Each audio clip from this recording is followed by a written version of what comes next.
Perkenalkan, nama saya Audi Nazwa Mevira dengan NIM 123208008. Perkenalkan, nama saya Nur Hairunisa dengan NIM 12320808079. Kami dari kelompok 8 akan menjelaskan tentang logikal falasi.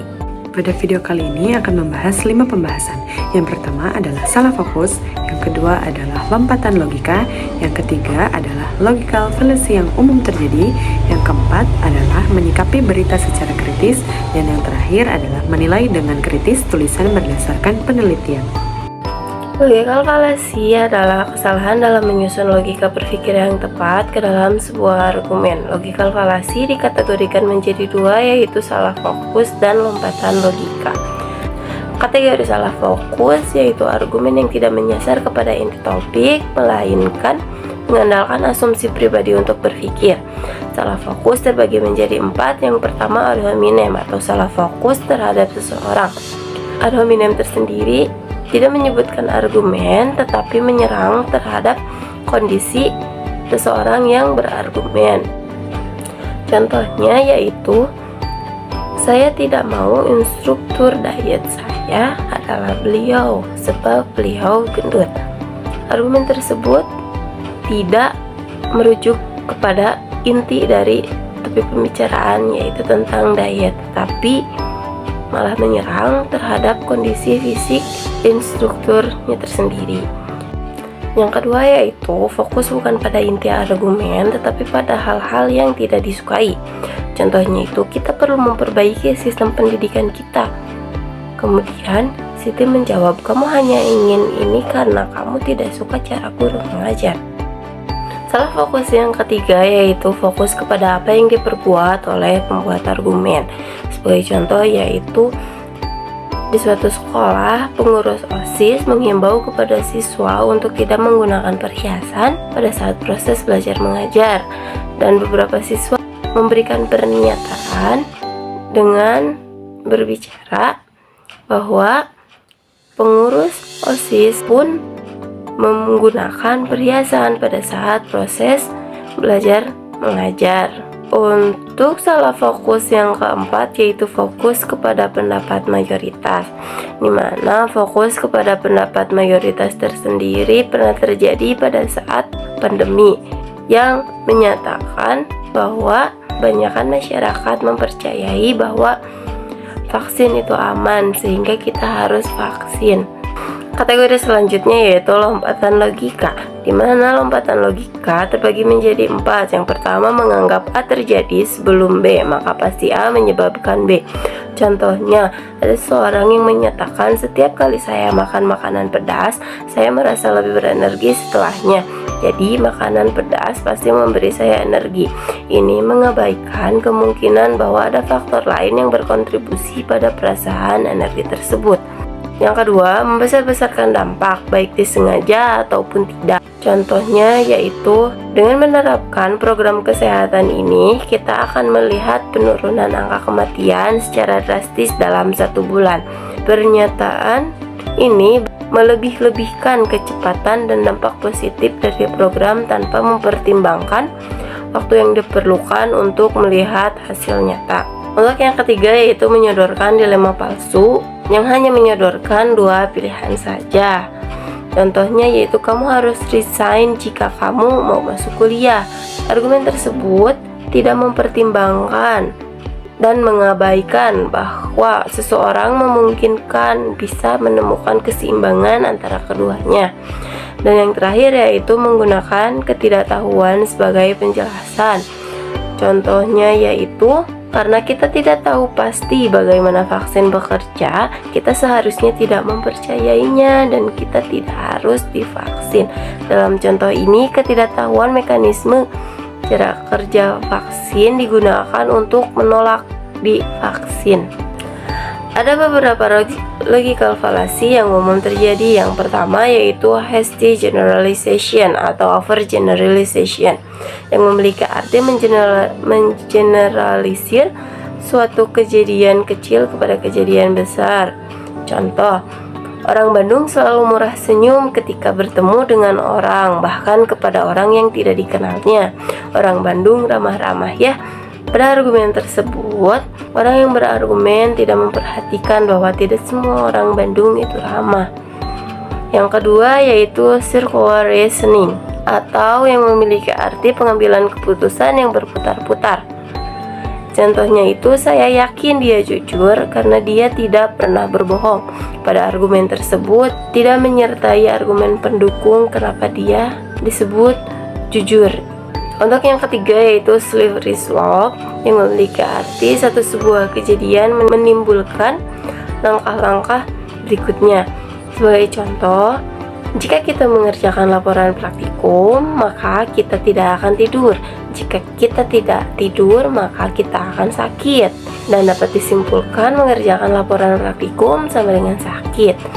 Logika falasi selanjutnya yaitu straw man. Contohnya dalam sebuah debat tentang pendidikan seks di sekolah, seseorang mungkin mengatakan pendidikan seks penting untuk memberikan informasi yang benar kepada remaja. Lawan lalu merespon, jadi kamu ingin anak-anak kecil diajarkan cara berhubungan seks di sekolah? Itu tidak pantas. Di sini, lawan bicara menggiring opini. Pertama, untuk tidak membahas kepada inti pada debat tersebut. Untuk logika falasi selanjutnya yaitu ad hominem, di mana ad hominem itu argumen yang menyerang terhadap pribadi seseorang, bukan membahas tentang argumen apa yang disampaikan seseorang. Contohnya yaitu, kamu masih anak kecil tahu apa sih? Untuk logika falasi yang terakhir yaitu false dichotomy, di mana false dichotomy hanya menganggap hanya ada dua alternatif pilihan. Contoh, Fulan mendapatkan 2 undangan pernikahan dalam waktu yang bersamaan. Fulan hanya memikirkan antara datang ke kedua undangan tersebut atau tidak datang sama sekali. Padahal Fulan bisa menghadiri undangan tersebut secara bergantian. Untuk penjelasan selanjutnya akan dijelaskan oleh rekan saya. Baik, selanjutnya adalah pembahasan mengenai bagaimana cara kita menyikapi suatu berita secara kritis. Untuk pembahasan kali ini, saya akan mengambil salah satu contoh dari judul berita, yaitu banjir besar melanda kota, ribuan warga terpaksa mengungsi. Baik, selanjutnya ada langkah-langkah atau cara kita menyikapi suatu berita secara kritis. Yang pertama adalah periksa reaksi emosional diri sendiri. Yang kedua adalah ingat dari mana berita itu didapat. Yang ketiga, perhatikan judul berita. Yang keempat, apakah medianya memiliki kredibilitas? Yang kelima, waspadai waktu penayangan berita. Yang keenam, waspadai kutipan dalam sebuah berita. Yang ketujuh, periksa tautan ke sumber lain. Yang kedelapan, cermati foto yang dipakai. Dan yang terakhir adalah bandingkan berita dengan media lain. Baik, untuk menjelaskan poin-poin yang ada di slide sebelumnya, di sini saya akan memberikan contohnya. Jadi, masih dengan judul berita yang sama, yaitu banjir besar melanda kota, ribuan warga terpaksa mengungsi. Baik, untuk yang pertama, yaitu poin periksa reaksi emosional diri sendiri. Jadi, setelah kita membaca atau mendengar berita tersebut, kita pasti akan merasakan kecemasan atau kegelisahan, karena kita akan berpikir mengenai dampak yang akan terjadi terhadap keluarga kita maupun teman kita yang berada di kota tersebut. Baik, untuk poin yang kedua adalah ingat dari mana berita itu didapat. Pastikan setiap berita yang kita baca dan yang kita dengar itu harus bersumber pada sumber yang jelas, seperti misalnya ada situs lokal yang sudah sangat terkenal yaitu Detik ataupun Kompas. Selanjutnya poin ketiga yaitu perhatikan judul berita. Bisa kita lihat dari judulnya, judulnya ini cukup dramatis dan kita akan bertanya-tanya apakah isi berita ini menjelaskan penyebab banjir dan situasinya saat ini atau berisi tentang apa. Baik, untuk poin selanjutnya adalah apakah medianya memiliki kredibilitas atau kredibel. Jadi selain kita harus mengingat dari mana berita itu didapat, kita pun harus memastikan bahwa situs ataupun orang yang menyebarkan berita ini memiliki kredibilitas ataupun reputasi yang baik dan sudah lama beroperasi di bidang jurnalisme. Selanjutnya poin kelima yaitu waspadai waktu penayangan berita.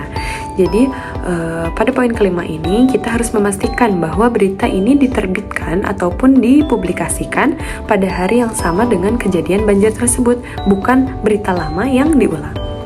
Baik, untuk poin yang keenam adalah waspadai kutipan dalam berita. Dari contoh yang saya berikan, yaitu banjir besar melanda kota, ribuan warga terpaksa mengungsi. Maka berita ini sebenarnya bersangkutan dengan bencana alam, maka seharusnya berita ini mengutip dari BPBD atau Badan Penanggulangan Bencana Alam setempat mengenai langkah-langkah evakuasi yang dilakukan. Yang ketujuh adalah periksa tautan ke sumber lain. Berita ini menyajikan tautan untuk mengarahkan audiens ke sumber lain. Maka, tautan di dalam berita ini harus mengarahkan laporan resmi dari lembaga meteorologi tentang prediksi cuaca yang mendasari bencana tersebut. Baik, untuk poin yang ke-8 adalah cermati foto yang digunakan. Jika suatu berita menyajikan suatu gambar, maka harus relevan dengan judul yang diberikan. Nah, foto yang ditampilkan ini harus menunjukkan situasi banjir di jalanan utama, kota, dan warga yang dievakuasi. Jadi bukan hanya foto ilustrasi pada umumnya. Yang terakhir adalah bandingkan berita dengan media lain. Misalnya, kita mendapatkan informasi tersebut dari media sosial seperti Instagram. Maka, kita harus mencari berita serupa di media lain seperti CNN, Detik, ataupun Kompas dan menemukan bahwa mereka juga melaporkan kejadian banjir dengan detail yang mirip. Baik, selanjutnya adalah pembahasan mengenai menilai dengan kritis tulisan berdasarkan penelitian. Baik, selanjutnya pada pembahasan ini saya akan mengambil salah satu contoh judul artikel ilmiah, yaitu minum kopi setiap pagi dapat meningkatkan kinerja otak dan konsentrasi, klaim penelitian terbaru. Artikel sains atau penelitian tidak dapat diterima secara mentah-mentah, maka sebelum kita mempercayai sebuah artikel sains atau penelitian tersebut, ada beberapa pertanyaan yang harus dijawab. Baik, di sini sudah tertera ada 7 poin. Yang pertama, apakah judul sensasional? Yang kedua, apakah penelitian ini bisa dipercaya? Yang ketiga, apakah kesimpulan yang diambil itu kuat? Yang keempat, betulkah hubungan sebab dan akibat? Yang kelima, adakah kelompok pembanding dalam penelitian sebab akibat? Yang keenam, data dipilih subjektif? Dan yang ketujuh, apakah dikutip penelitian lain? Baik, untuk yang pertama, di sini saya akan memberikan contohnya ya dari setiap poinnya. Yang pertama adalah judul yang sensasional. Dapat kita lihat ya, dari judulnya ini sangat menarik dan menjanjikan manfaat signifikan dari kopi. Namun, perlu dievaluasi, apakah artikel ini mendukung klaim tersebut dengan bukti-bukti yang kuat? Yang kedua adalah, apakah peneliti bisa dipercaya? Sebelum kita memahami isinya, kita wajib menelusuri penulis penelitian dan lembaga tempat mereka berafiliasi. Apakah mereka berasal dari universitas atau lembaga penelitian yang terkenal dalam bidang kesehatan atau dalam bidang lain? Jika dalam bidang lain, wajib dipertanyakan. Yang ketiga adalah apakah kesimpulannya kuat? Nah, dari kesimpulan ini, kita jangan hanya melihat dari hasil dan pembahasannya saja, tapi kita harus melihat apakah penulis menjelaskan mengenai metode penelitian ini secara detail, termasuk jumlah partisipan dan bagaimana data dikumpulkan. Apakah ada data statistik yang kuat untuk mendukung klaim tentang peningkatan kinerja otak dan konsentrasi? Yang keempat adalah apakah hubungan sebab akibat ini sudah tepat? Nah, kita perlu mengkaji apakah penelitian ini menunjukkan bahwa peningkatan kinerja otak dan konsentrasi ini disebabkan oleh konsumsi kopi atau ada faktor lain yang berkontribusi. Yang kelima, ini berhubungan dengan poin sebelumnya, yaitu hubungan sebab akibat. Yang kelima adalah, adakah kelompok pembanding? Jadi, kelompok pembanding ini dapat digunakan untuk penelitian hubungan sebab akibat. Jadi, pastikan penelitian ini mencakup kelompok yang tidak mengkonsumsi kopi untuk membandingkan hasilnya. Jadi, hal ini tuh sangat penting untuk menilai efektivitas konsumsi kopi dalam meningkatkan kinerja otak. Yang keenam adalah apakah data dipilih secara objektif. Kita harus mengecek bahwa apakah penelitian ini menggunakan sampel yang cukup besar dan beragam untuk mendapatkan hasil yang jelas dan representatif. Baik, yang terakhir adalah apakah penelitian ini dikutip oleh peneliti lain. Jadi kita dapat mencari tahu apakah penelitian ini telah diulang atau dikutip oleh peneliti lain. Jika tidak, hal ini dapat menurunkan validitas klaim yang telah dibuat. Cukup sekian yang dapat kami sampaikan, semoga bermanfaat. Wassalamualaikum warahmatullahi wabarakatuh.